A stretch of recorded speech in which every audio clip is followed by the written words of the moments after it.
Well, thank you. That's it. Thank you for making this. Yeah, man, I appreciate that.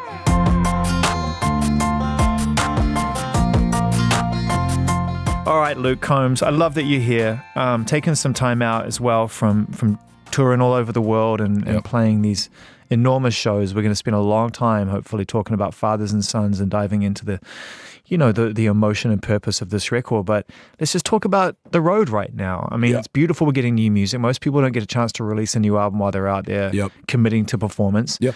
So how are the shows going? How's it feeling? They're great, man. I mean, they're huge. It's hard to believe every night, but man, they've been awesome. It's been a heck of a year, Never thought I'd be doing stadium shows. Definitely not double stadium shows. Yeah, multiples, bro. It's incredible. So it's really great, man. How's the preparation different for you from some of the shows you've done in arenas or even clubs? I mean, it's not crazy different, to be honest. It's just there's just more people, right? Obviously the stage is bigger, so there's 1,000 different things that are different, right? And so, I mean, all the work that is different is my team. You know what I mean? Like my team works so much harder to put these on and make sure they happen. Obviously we have different openers on Friday than we do on Saturday, so that's a unique challenge for everybody. But man, I just don't want to sit here and tell you, man, I do all this or I do all that, man. Like my team makes my life so easy, dude, know, and I think that's, the thing that a lot of people don't realize in music is that the real superheroes, man, are the people behind the scenes. You know what I mean? Like your favorite artist is not out climbing the rigging and hanging lights. They ain't up till 6 in the morning, right? Taking the stage down for the next, the day after the day after. They're not, we got guys that, if we're out, if the tour's 6 or 7 months, every weekend I'm flying home and I'm seeing my kids, I'm hanging out. Like there's guys that are out that whole time. You know what I mean? So those are the people that really, put the miles on, and, that's where the rubber meets the road is the crew folks, So, I mean, for them, it's a huge challenge. I'm eternally grateful for that because I get to go out and have a blast every night and have fun. And, yeah, man, it's awesome. You're right, man. You provide a really valuable purpose to two very important parts of the experience, which are the people that put the show on and the people that spend the money to see it. And somewhere in the middle on that stage, you stand, and your job is to sing these songs. When you walk out on that stage and you see how many people are out there, is there any way you can describe that feeling, even just for a split second, what it feels like? Yeah, it's always a bit overwhelming, I think. It does, human beings are incredible, right? They can almost adapt to any situation. So it becomes what you do. Yeah. You know what I mean? Like if you had only ever played in bars and you walked out there, it'd be like, I mean, it would just be like crushingly overwhelming, I could imagine, to some extent. But, we've really worked up over the years to that point, so we've played these huge festivals, we've headlined Stagecoach, and we've done all these massive shows over the years. So in some ways it's not a huge influx of adrenaline or dopamine or whatever, because you've slowly increased your ability to absorb. You're a frog in a pot of boiling water, my friend, and it is hot in that stadium right now. It's good, man. It's cool, dude. It really is. It's great. You can't buy that feeling. You know what I mean? Coming out there and it's in some ways every night is a culmination of like your whole.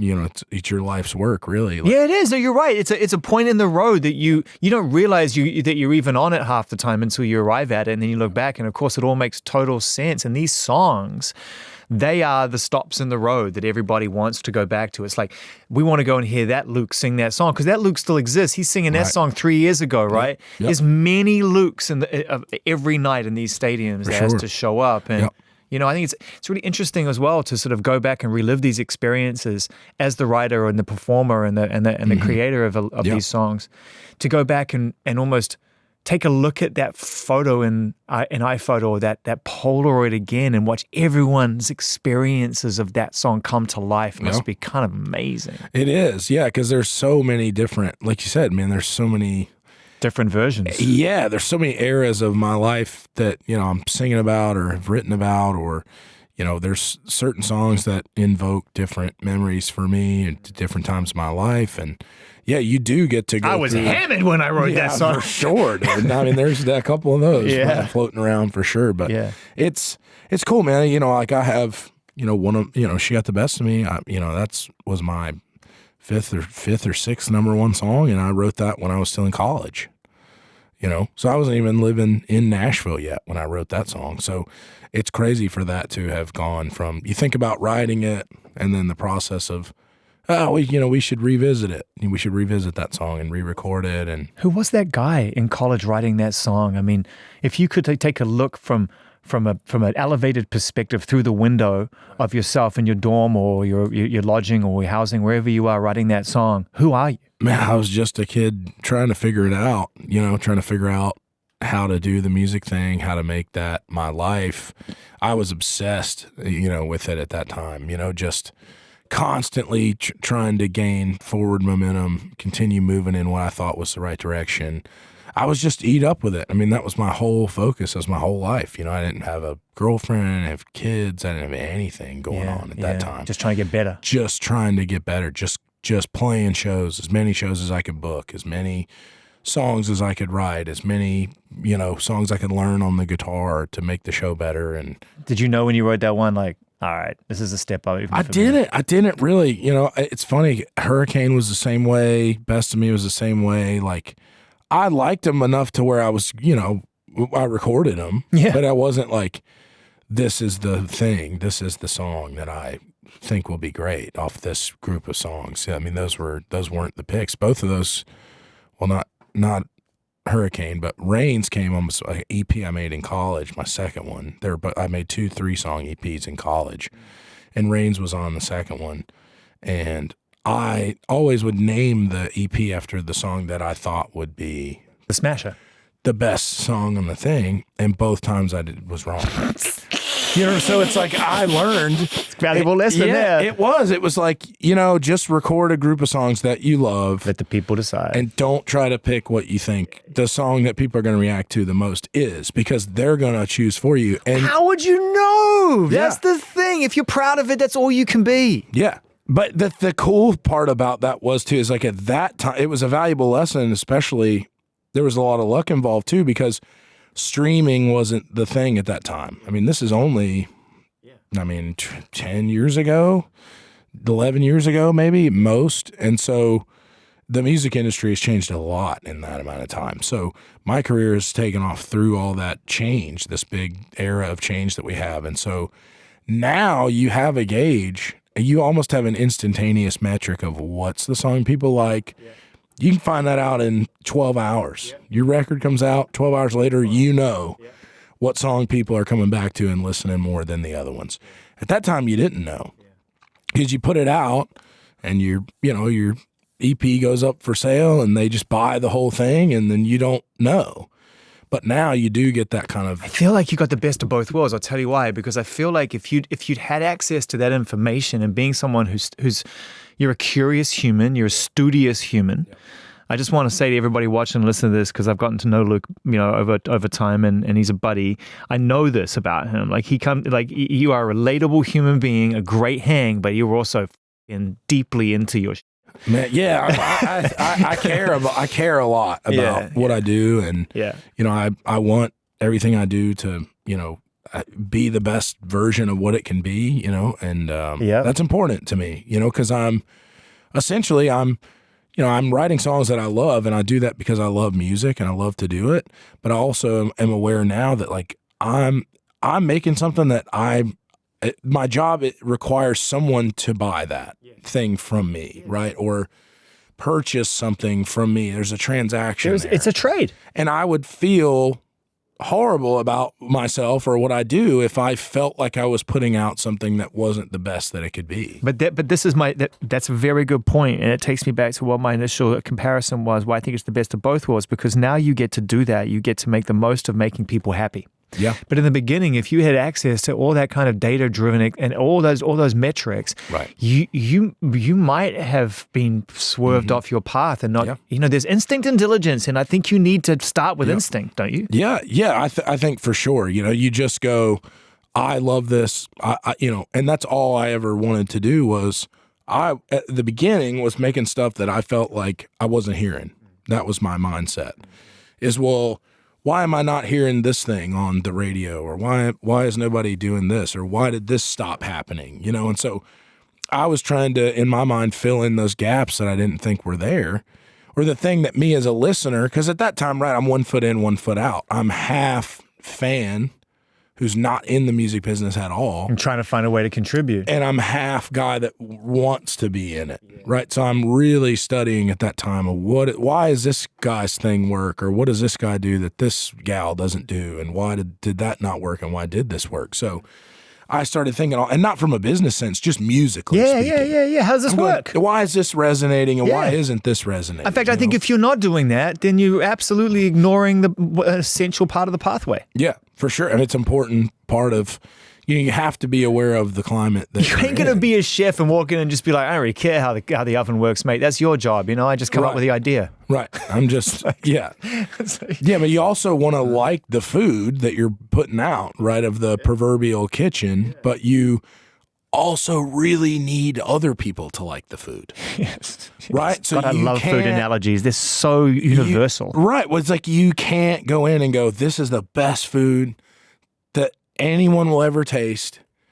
It's my favorite food, and it's everyone else's fault that they don't like it. That's not how it works. And yet this album is a beautiful piece of china. Soul food. This album here. That's good. Soul food. That's for good. Sure. That's good. I think.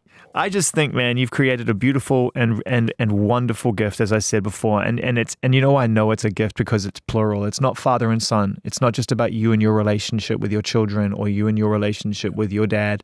It's about all fathers and all sons. That's why I'd imagine that was a very deliberate decision. Yeah, for sure. It was because there's a few different perspectives on there, right? I didn't want it to all just be, it's all happiness, it's all good, it's all, it's just one love letter to one group of people, Right. It's just, there's so many different experiences that people have as a child or as a parent or as a grandparent or whatever. And it's like, I want there to be a little bit of a taste of all of that on the record, because I know that I think sometimes selfishly, I'm like, man, everybody must feel this way, right? But I have friends that come from divorced homes. I have friends that, didn't have a dad around. There are those experiences, right? So it would be kind of short-sighted, I think, to have just made it. For you to be able to write a song effectively and with real value from your own experience as a father, to some degree, I think in this conversation with some grace, we have to kind of take a look at your experience as a child, and what it was like having a father, and what your relationship was like with your father. Obviously, it means a lot to you. Is that him on the cover? Yeah, it is. Yeah, amazing. So in a way, we've got to trace it back to that, to the roots of your experience, so that you can trace it up to the point of what you're adding to your children's life, right? How was it how was your experience as a kid? It was good, man. I was an only child, right? So obviously that comes with its own things, right? That's its own kind of separate deal. So my parents both worked hard. I would say me and my dad weren't like buddies. You know what I mean? Like, because he was just working a lot. Because he worked a lot, and providing. we lived on 4 acres, outside of town, and so on the weekends he was mowing and fixing the car. Like, we didn't have a lot of money, so it was like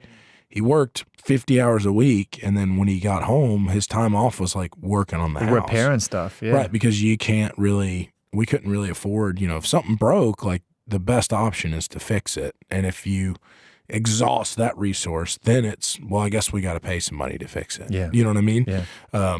So it wasn't, there wasn't a ton of like, throwing the baseball in the front yard. Yeah. You know what I mean? Yeah.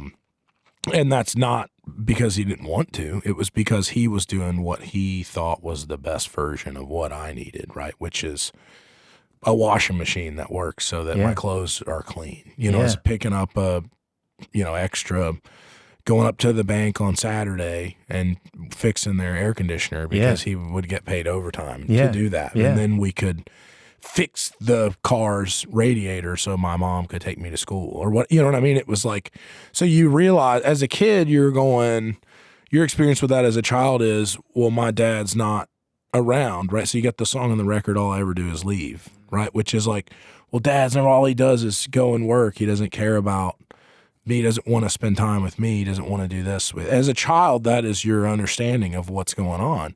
And then when I became a dad, you're realizing, well, I go out and do all this stuff so my kids can have a better. It's a no-win situation. Right. So that, was his version of that. He was showing me love by going out. That's why I love the fact that it's all I ever do is leave. Like it's really clever. I mean, obviously it's clever songwriting, Luke, it's you, but it's really, really clever is almost too clinical a word. It's the nuances are beautiful across this. Like it's not all you ever do is leave. Yeah. It's like, all right, I recognize that this is the reality of the situation. Right. But it also needs to be on the record as to what the reason why. Sure, it's right, and that's the thing is, I think that's the cool thing about the record that I love so much is it. There are so many different. Once I had kids, I realized it made me realize so many things about growing up and about my parents, my mom and my dad, and so it was like we need to realize, as the process of evolving as a person, is you realize that not every feeling that you had or not everything that you thought was going on is necessarily the truth, right? In some ways. Wait. Yeah, right, we got one in early. We got a truth bomb in early. Yeah. Dude, that's a fucking real observation right there. Because we redefine the truth as we get older all the time. And then you realize, decisions that, and so it's hard, right? Because you might have held some sort of grudge against your dad or your parents for not being around, and guess what? That becomes part of your identity, and you carry it around with you for 25 fucking years. Right, and it's crazy, man. And it's like there's not, having kids for me was a huge perspective change on everything, and you hear all these lame cliches about, oh man, it sure goes fast and all, and you're like, okay. That ain't a cliche, that's factual. Right. My kid just graduated high school. Can I tell you something? It goes by real fast. Yeah, and that's what you learn. That's what I learned having the kids is all of those things, all of those just redundant cliche things.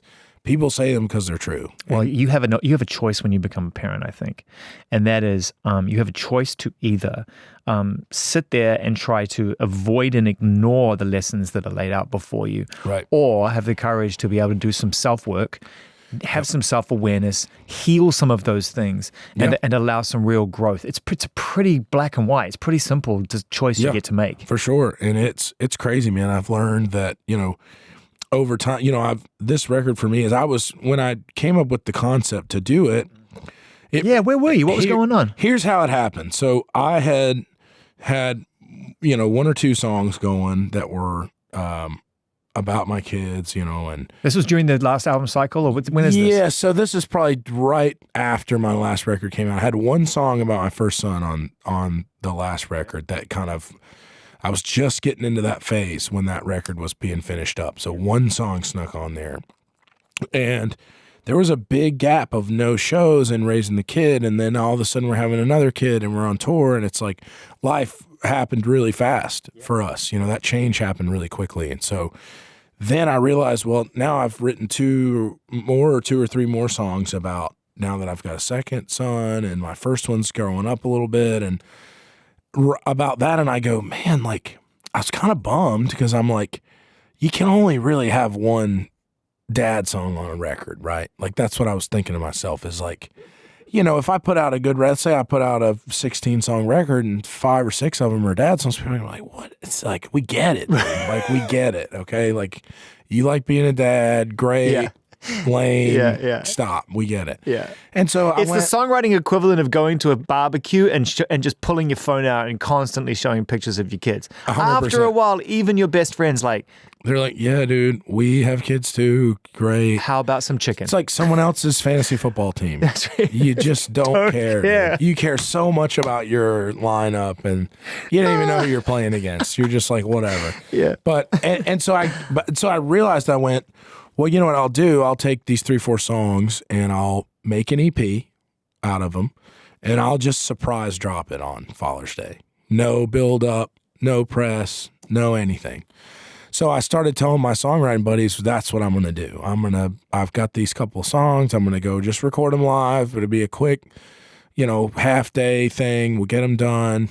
And then that'll just get it out of my system. Right. And so once my buddies heard that, they were like, man, you should hear this song I started working on. And then I stumbled upon some songs that I had been listening to for years that were never cut, that I had always been a fan of. And I go, man, if I ever had kids, I would cut that song. But I didn't have kids at the time when I heard those.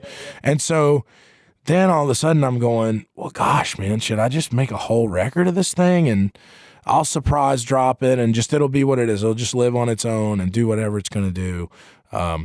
And then once I have 12 songs in front of me, then I'm like, man, these are all really great. What gets really cut? Nothing gets cut. Right. And I'm like, once the album finished, once we got it done and we had it recorded, sit down, listen to it. I get the board mixes back on it, which were pretty close to done because we recorded it live. I was playing it once I got it all back, I was sitting in the green room with my band after a show early on in this tour.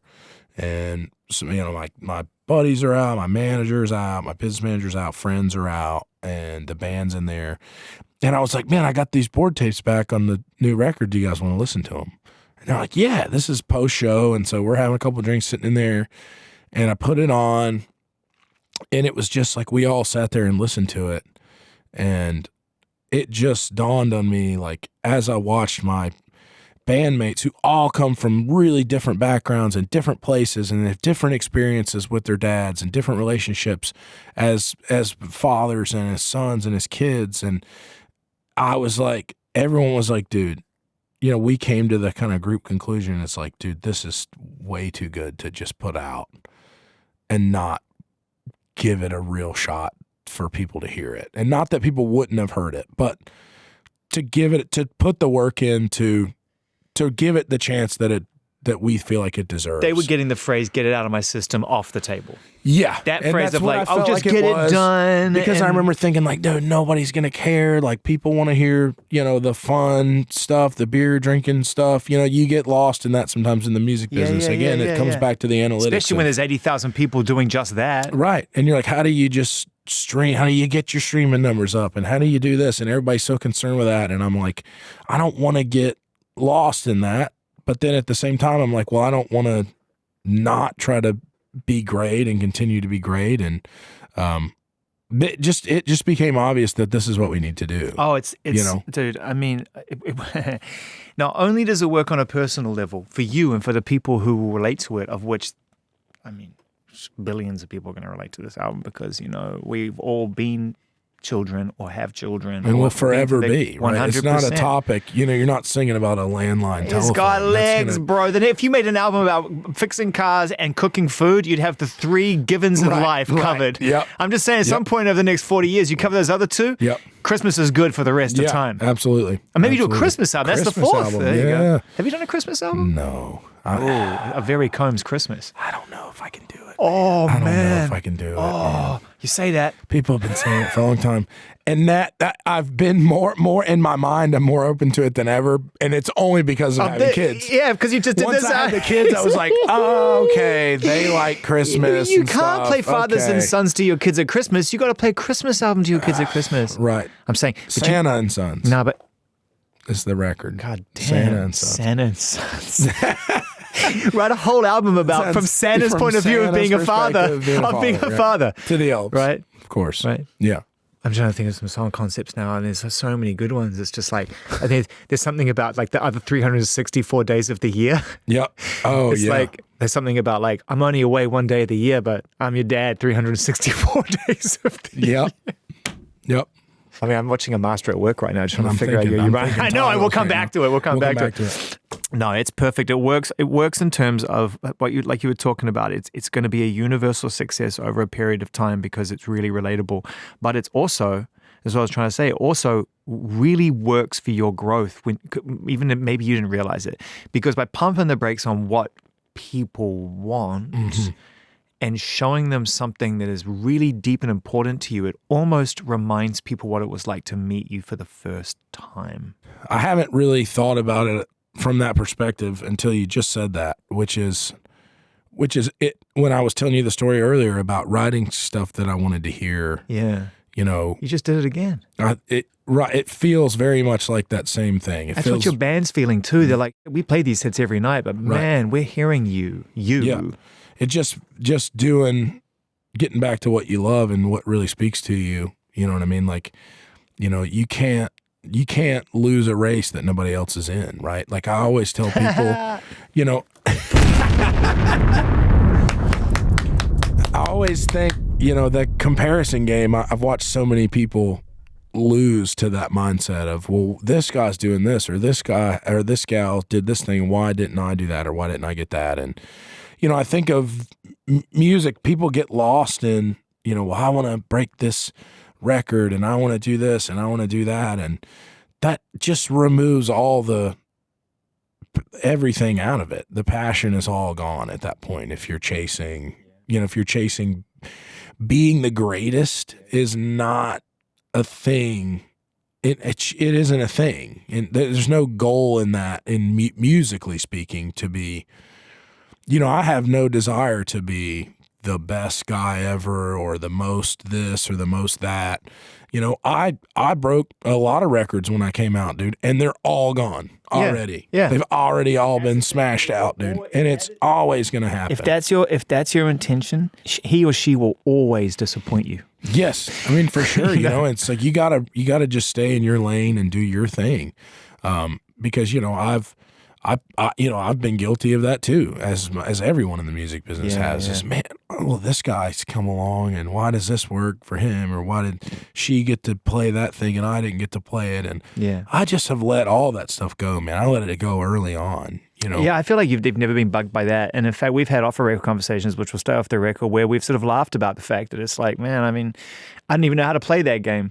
I wouldn't even know where to find those people. I wouldn't even know what party to go to try to fit into whatever conversation they're having, to even understand how that's of value to me or to them. Because there's nowhere to go from there. Even if you reach the goal, once you reach the goal, there's nowhere to go but down. It's just going to disappoint you. Right? She'll always disappoint you. If the goal is to, I always think, you know, we got into this, and me and my buddies have these philosophical conversations on the road, is like, well, I'm like, how could we possibly be doing anything that's not fun?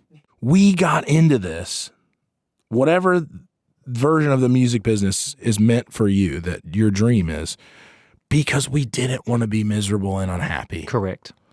And then I see so many people. Because I was miserable and unhappy. Right. And I see so many people end up in the same place. And I go, how did the only thing that brought you happiness, which was music, and then now you're involved with it, and somehow we've ended back up at unhappy town? Like, we travel the world and play music and make money, and it's awesome. And yeah, dude, sometimes things are hard or whatever, but like, think about where you would be if you didn't achieve your dreams, right? Like, I got buddies that bust up concrete, dude. Like, it's like, I could be doing that. For sure. You know what I mean? And so I'm constantly working on myself to pull myself out of ruts whenever I get in them. Like, I try to do that. I try to be present and do those things as they happen. And I'm lucky to have great people around me that keep me really grounded, that don't ever they don't buy into any narrative. Like, when we're out on the road, man, like, the people that are closest to me do not give me a lot of slack. Like, they're not like, dude, you're great. Every idea is great. You're good. Yeah, absolutely. That's the right idea. Like, people challenge me on things. And that's, to me, so important to continually be growing and being better. But you make yourself available for that. I feel like the first time we ever really got a hang in, you know, we hung out for a long time. We were out for like 8 hours, I think, in the end. And by the end of it, we were having great discourse about things that we liked and didn't like, and pushing back. You were available to that conversation, and I've always liked that about you. Yeah. We went to the Super Bowl together. That was crazy. Cool. That was cool. Remember that? That was a great day. That was sick. That was a great day, remember? Yeah. You know, there was one significant sacrifice to all of this through the good times and the fun. There was, and I've I experience anyone who follows their dreams and paths, and it takes them further away from where they come from. And what is really, truly important at the end of all of this, which is the relationships and memories with the people that we love. The biggest sacrifice is Front Door Famous. The biggest sacrifice opens the album. It's the moment when you know that by fulfilling your dreams, much like your dad, but for different reasons, your dad was keeping the lights on, you're doing it in a different way. That's growth. That's evolution. You get to actually, thanks to the hard work of your parents, go and do something that you truly love, right? And they get to bask in that and help and feel that love and that success and that energy. It's beautiful, closes the loop on the work in a strange way. Sure. But you are now in a situation where you have to leave. And you're lucky that you can take family with if you need to, but that song is really moving and powerful, because I know what it's like when you come home and the joy is there, but you know it's short-lived because the sadness is just around the corner. Yeah, for sure. And it was I'll never forget the craziest day probably in my life, close to it. You know, one of the best and one of the worst days in my life at the same time was, it's interestingly enough, and it's so hard to wrap my mind around it, just if you really think about it. But so it's August 16th. I wake up in the morning. I'm in Sydney, Australia, in a hotel room, and we're on tour in Australia. And I woke up to this. I probably woke up at around 8 a.m. or something like that, Australia time. And I had a text from my wife, and it said, "I'm so sorry. I really tried to not have the baby while you were gone." And God, dude, it sucked. It sucked because he was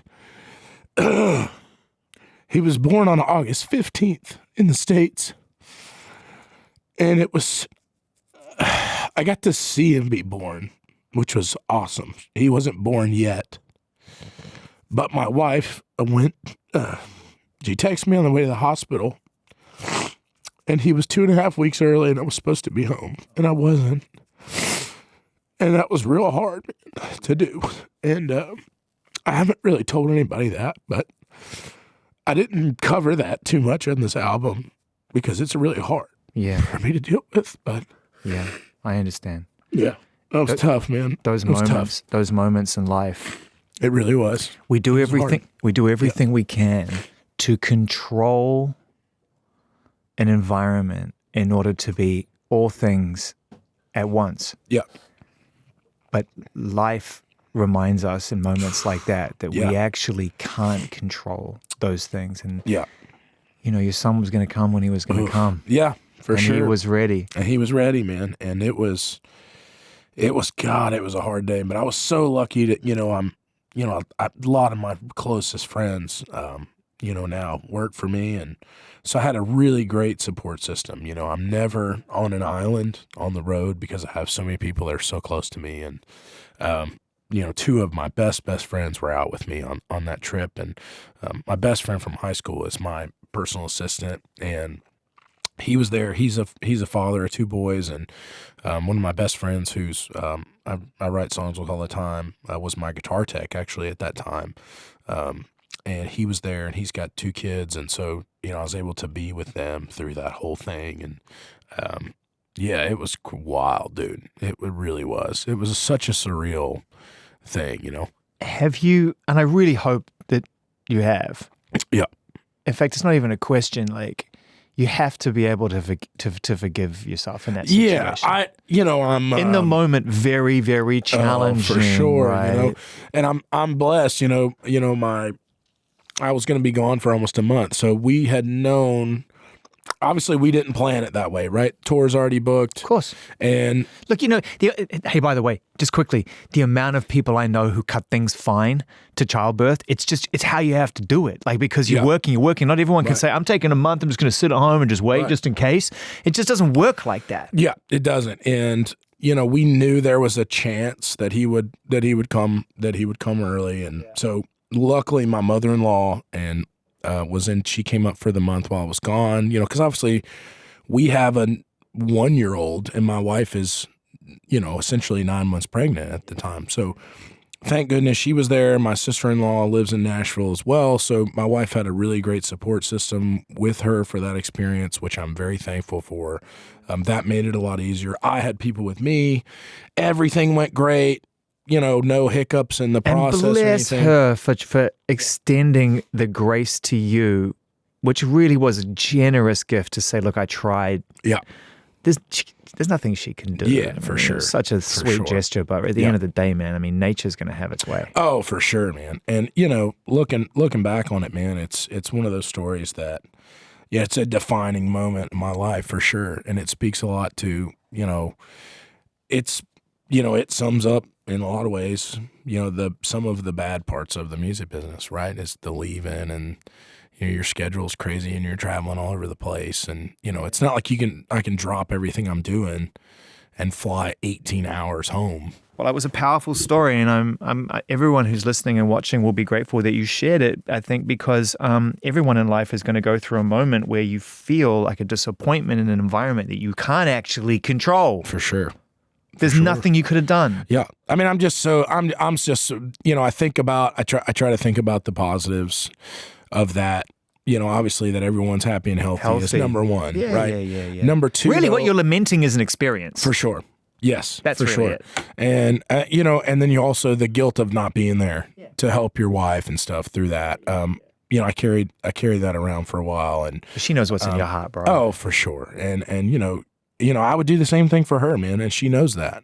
If the roles reversed, the tables were turned, man, like I would give her the same grace that she gave me, man. She's never once made me feel bad about that. Never once, and that's what I love about her, man, is she, we are a team. Oh, I met her briefly in Vegas, and it was so great to finally meet her. She's amazing, dude. She really is, man. And it must be one of those really amazing things to know that when you're out on the road, this life that you're working kind of ultimately for, like no disrespect to all of us, we're all fans, Luke. Sure. But we know really that what's motivating you now is to make your family proud and to bring the rewards home and to share the experiences and memories with them. Number one, for sure. That's number one, right? Yep. And it must be so amazing to know, even during those times on the road when you come into the end of a run, that's waiting for you. Yeah. That my gosh. It's the good side of Front Door Famous. It is. It really is, man. That coming back. I got a month off after this weekend, so I'm like, I'm chomping at the bit for that, man. And just like spending time at home, hang with the kids, hang with the wife, work on myself. From SoFi to lo-fi, baby. Yeah, it's baby. nearly there. I love it. It's nearly there. But I'm looking forward to the shows too, man. It's gonna be fun, dude. You know what I mean? It's a great stadium. Oh my gosh, I've never been there, man. It's huge. Yeah, it's gigantic. Huge, I saw Metallica in there, and it was just like, holy I bet, dude. Listen, it gets deep pretty quick. I think you get one. Yeah, I'm gonna say it. I think you get one real, genuine shot at writing your posthumous message before you leave this earthly experience. Right. Yeah. Because you can't do it again. It's like, hey, son, the first one I wrote you wasn't quite so good. I've learned a few things since then. It's a little disingenuous having another stab at it. But you get to do it at a point in your life where you feel you're on, I think you're walking the line between what you've experienced and what's to come. With no guarantees on the right side of that. Yeah. So how was that writing or being a part of the experience of performing In Case I Ain't Around? Was that one of yours? Was that? Yeah, that's one of mine. Ooh, had to be. And I had that idea. I go a deer hunting trip every year in Mississippi in January, and I get to go down there with some of my best buddies, and we spend a week, doing stuff we love together. And it's funny to think of. I think of those times on those trips, man, and I cherish them because I think, man, now that we've all got kids, or our kids are, they're not getting older, but they're growing every day, right? And as they, the next 2 or 3 years. Maybe all we have left of that trip as buddies, right? Because then we'll be doing that trip as dads, right? And so we went down and can't shoot you in the leg anymore, bro. I'm sorry to do it to you. Yeah, I know you got a couple of wounds in there, but I'm sorry, I can't do it. Then we got down there and we're sitting on the porch, and I had that title. I was like, I thought, I was like, man, I just want to. Something for my kids to hold on to is because you don't know, you just don't know. No. You know what I mean? And I'm like, God forbid something were to happen really to any of us, that we're writing that song. And, it's something that our kids could come back to and just, like, if you lost your, if you were in the unfortunate situation of losing your, parents when you were young, right? Like you would give anything to have something that they said to you or something that they did for you or something that they wrote to you. It's a really brave gesture too, because I think a lot of times as human beings, we don't want to acknowledge the truth about life, which is it is unknown and finite. Yeah. We just kind of want to go through with blinkers on, like it's all going to be fine until it's not. And I think, when you're an artist, you take the time to actually say, no, I'm going to put pen to paper here and I'm going to put something down, which really is like some lessons I've learned in my life and what I think is truly important toward living a fulfilling life. Yeah. I think it's really brave and it's tough, man. I mean, it must have been times when you were writing it, trying to figure out what are the important things here? I've got X amount of time to write this and I want it to be essential.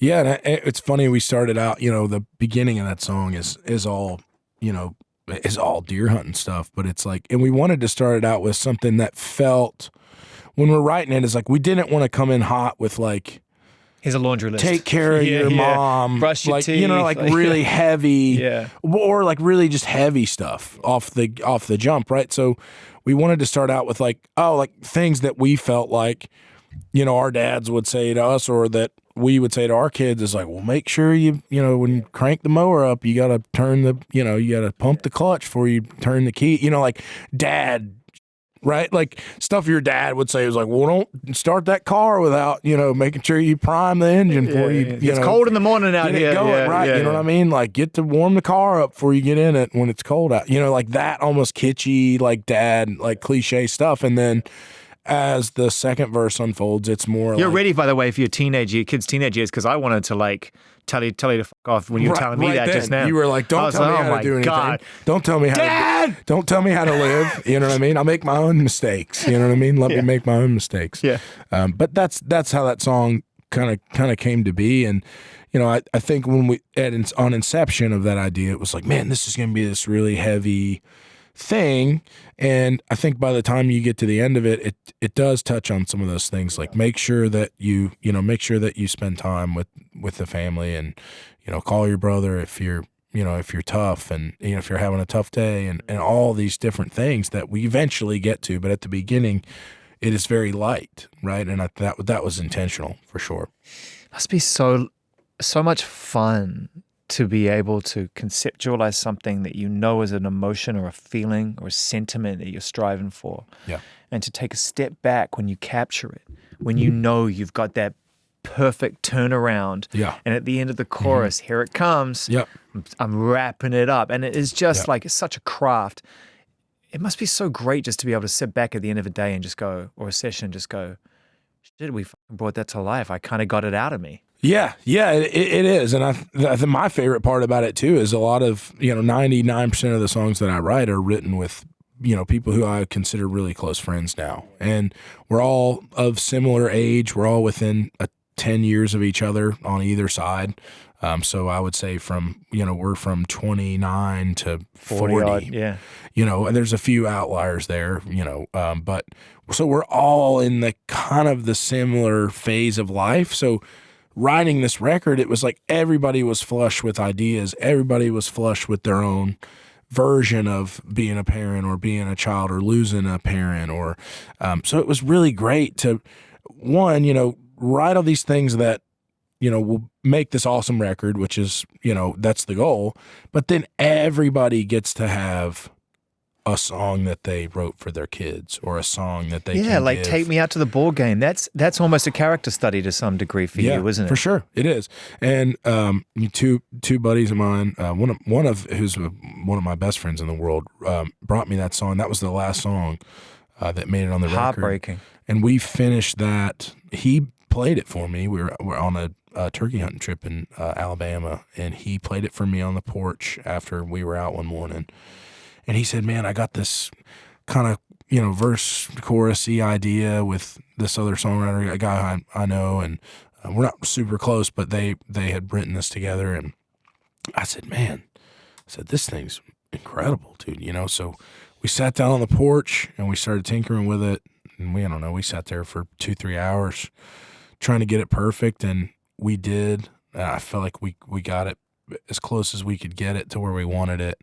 And I recorded it the next day. So it was like, we were on the 11th hour, just right at the end. And I was like, this is just the perfect song to round this thing out. I just called to say I miss you and making sure you know that. That alone is an incredibly powerful 2-line statement. Yeah. That in its simplicity sums up the key line there is making sure you know that. Yeah. Because we say things all the time, or not, as the case may be.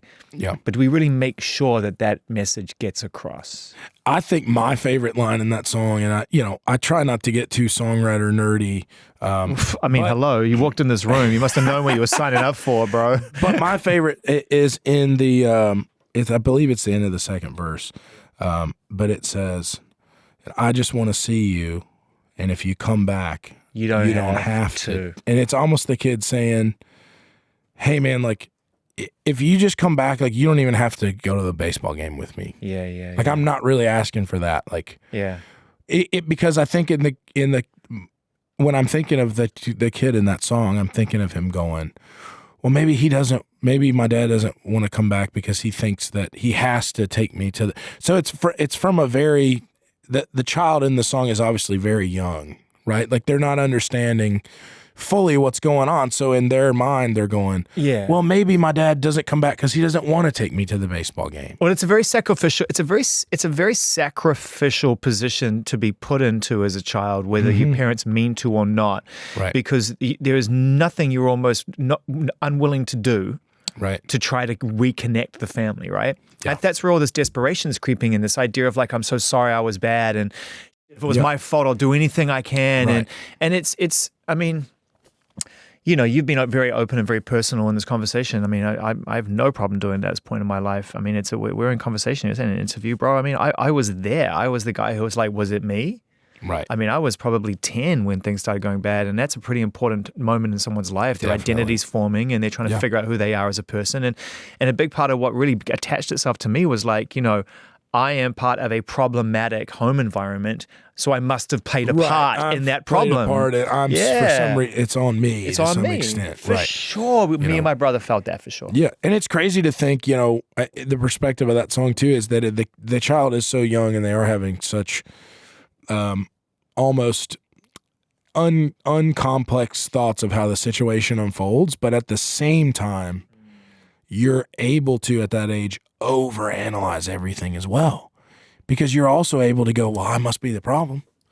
Well, you could be, because your curiosity's through the roof. It's just curious about all the wrong things. Like, it's just so interesting, man.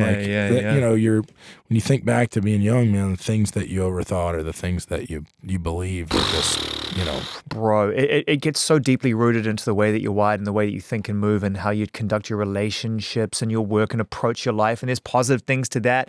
You throw a little bit of OCD in there. It's called ambition. What it's called is a broken family, and then OCD, it's like, I'm going to do it all, and it's great. It's powerful fuel. Yeah. But man, at some point you got to sit down with someone who understands, and you got to really, really dive into it. You have that in songwriting. You get to address your feelings and emotions really clearly and regularly through songwriting. Yeah. Have there been other ways that you've been able to approach that to keep a clear slate? How do you see a future, if not now, where therapy can help you understand things better? Oh gosh, yeah. I just met with somebody last week, man. Great. You know what I mean? It's like, I'm a fan, by the way. Yeah, it's vastly important. Mental health has played a huge part in my life for a long, long time. Since I was 11 or 12 years old, it's been crazy, and that's the thing is I wonder, when did it, or why did it become weird to talk about, right? You know what I mean? It's like, we're at this point now, I think, where I think anyone should realize that there is no one that doesn't have something to unpack. Something going on. Yeah. Right. You may not have some severe, DSM-4 disorder, but you've got some version of something somewhere going on. I feel the conversation is in the right place right now, and where I really want it to go now is therapy for all. What I really want is for it to not necessarily be about means as much as it is, right? Because it is ultimately it's it's expensive, and that's because people who do it are very good, and they have to go through an enormous amount of training. And as we know, in the way capitalist infrastructure works, the more work you put into something, the more effort you put into it. At the end of the day, you're hoping that's going to lead to some kind of strong financial reward. But there's got to be an environment, I think, going forward where we're able to, and there's great places out there and great systems out there that work, but it would be good if we can continue to do that, because I do think that really, in the same way we encourage people to exercise their bodies, man, you got to exercise the mind. You got to clear that shit out. Oh, for sure, man. It gets built up in there, man. Yeah, we're finite. Sure. We're finite creatures. Yep. We are finite creatures. Like, when your CPU is maxed out and in the red. I definitely do. Definitely. Me too. I mean, it's happening right now. Just talking to you is tipping me over the edge, quite frankly. Yo, I love you, man. I really do, dude. I mean, I'm a fan, and I think as a writer and as a performer, you are one of none, bro. I think your success is a justified and righteous response to the efforts that you put into nurturing your own abilities. Well, and thank you. I appreciate that. Right. I appreciate that. But as a person, man, you show up and you release these records, you take these things, you're unafraid. And I know that fear is not a part of your life. Oh, yeah, for sure. I know it is, but I also somehow you make decisions in an unafraid way. Yes, definitely. I don't ever want to be in the routine of sameness. I think like I do crave, especially from a musical standpoint, it's like I don't ever want to evolve to the point where I'm just completely not even close to where I was when I started, right? Like I still want to be rooted in that existence, 1 foot in, 1 foot out. God, that in itself is almost a fear. What if one day I wake up and find myself very far away from who I was in the beginning? For sure, man. And it takes a lot of conscious effort to maintain that. But I mean, even from a musical standpoint, is I want to continue to grow and evolve and challenge myself and make music that I love and make music that excites me to make and to sing, and sing every night for the rest of forever. But I also want to, I do have an obligation to my fans, right? You know what I mean? If I made a dance record next year, people would be like, okay, what is this about? I love it. You know what I mean? I can't fucking wait. But I think there's so many, there's tomorrow night, 50,000 people in there that they want to hear me do When It Rains, It Pours. You know what I mean? Like, I'm not going to not do that. You know what I mean? Because that's what, you walked in a Nike store and there wasn't any tennis shoes in there. You'd be like, what's going on here? Where's the tennis shoes? Like, where's the Jordans at? You know what I mean? Like, we want those. So it's like you can still do both. Right? You can. You can do both. You do. You do. I loved so much of this album. The whole thing start to finish, such a beautiful record. I love Hunting by Myself. I talked about that one. We talked a little about whoever you turn out to be. But I want to finish this conversation this time around, Luke, by asking you about the one song on this album that you think that really, when you finished it, when you listen back to those board mixes, and you were like, all right, this one is really hitting me. Gosh. If I had to just keep one song, you're saying, essentially, in some ways. I guess. I think it would be hard to beat Whoever You Turn Out to Be. It would really be hard to beat that. So let's finish there, because I love that song. And it's hard to say. It's a song I didn't write. You know what I mean? But I love that, though, because you get to inhabit it. Yeah. And I remember, I'll never forget listening to it, man. I had woken up early one morning. I was at home. Kids are up at 7. Me and the wife are usually up a little bit before that to try to have a coffee in peace for 20 minutes or whatever. Yeah, I remember those days. But that particular morning was, for whatever reason, man, I got up at 5. And, my last record, Getting Old, was getting old in some ways. It's like it was time to do something else. The dad thing hadn't fully manifested yet. I had just gone in the studio and recorded a couple of different things and was just tinkering with stuff and what's the next project look like. And I was feeling kind of uninspired and kind of lost in where I want to go and what I want to do next, and musically speaking, at least. And so I have this big file as people send me songs, and I have a file and there's like songs to listen to. It's anything that my buddies have sent me, anybody sent me. And I don't listen to them right when I get them. I just file them in that folder. And when I have time, I go through and listen to them. Because when they're in the folder, I don't know who sent them to me. I don't know who's written them. I don't know anything about these songs. Just on the song. Merit of the song. I just know the title. And I just listen to it and I take it in for what it is. So there's no bias to any of that decision-making process. And that's intentional. So I get up and open that folder up. I go, God, there's 90 songs in here. It's 5 o'clock. I got my coffee. I got 2 hours. I'm ripping through as many of these as I can this morning because I just want to hear some new stuff, man. I want to get inspired. I want to be like, damn, I wish I wrote that, or I wish I could, can I help finish that song? Or, and I get to this song. It's halfway through the thing and it just floored me, dude. It just floored me. And it got me so hard. I was just like, what a message, man. And I thought I tried so hard to find any reason to go, this song isn't perfect the way it is, selfishly. Yeah. To go, how can I make this song better? What can I add to this song? How can I tinker with this song and make it better than it is? And I came to the conclusion that there's no way. This song is perfect to me. It was written by two guys. It was written by Rhett Akins and Ben Stennis.